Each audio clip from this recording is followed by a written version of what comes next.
Í þessu myndbandi langar mig aðeins að sýna ykkur hvernig maður breytir einni færslu í kerfinu. Segjum að ætla að bæta inn upplýsingum eða breyta einhverju sem ég sá að var vitlaust. Þá einfaldlega finn ég bara gripinn sem ég ætla að breyta. Þá get ég einfaldlega smellt hérna á plúsin eða skrifað hér inn þær upplýsingar sem ég ætla að setja inn.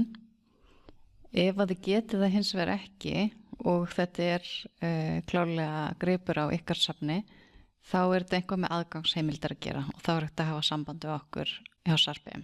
En sem svo að ég sjá að það er einhvað að hérna stærðinni, þá get ég einfaldlega bara svona sett músina yfir og þá birtir svona ruslatuna hér. Þá get ég smellt á hana og þá fer það beint út. Ég get líka sett músina svona yfir og smellt hérna á litla blýantinn sem birtist og þá get ég breytt þessu hérna án þess að þurfa að eyða fyrst og bæta inn svo. Og smetla OK. En svo get ég líka smellt á plúsin, bara eins og þeir að nýskrá og valið inn ný gildi. Smetli svo bara OK.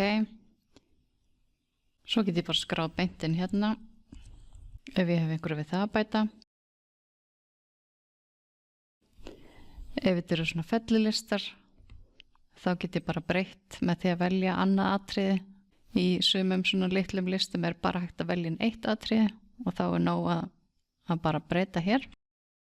Það getur verið sniðugt að nota hérna staðaskráningar.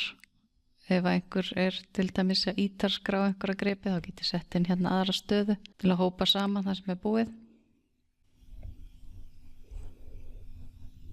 Segjum sér svo að mér langi til að bæta inn eða skipta ljósmynd. Þá get ég valið það í möppu hjá mér og einfaldlega dregið það hérna yfir.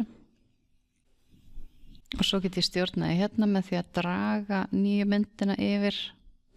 Þá verður hún sjálf gefin hérna í öllu svona smámyndum og ytri vefnum.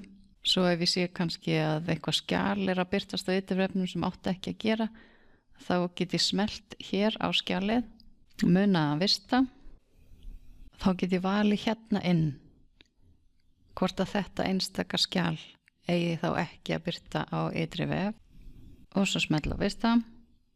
Og ef ég vil komast aftur í færslunni sem ég var að vinna í, þá get ég ítt hérna á tilbaka og þá fer ég beint í síðustu færsluna aftur. Svo get ég til dæmis uppfært varðveislustaðinn. Þá smetli ég hérna þennan flipa varðveislustaðir. Þá get ég valið inn hvað ég verið að fara að gera við aðfangið. Ég ætla bara að færa hann á nýjan varðveislustað og smelli bara OK. Og ef ég myndi svo færa aðfangið aftur og smelli svo OK, að þá fæ ég að sjá hérna söguna hvar gripurinn hefur staðsettu hverju sinni. En segjum að ég sé búin að velja inn allar þær breytingar sem ég ætla að gera, þá er einfaldlega muna að vista.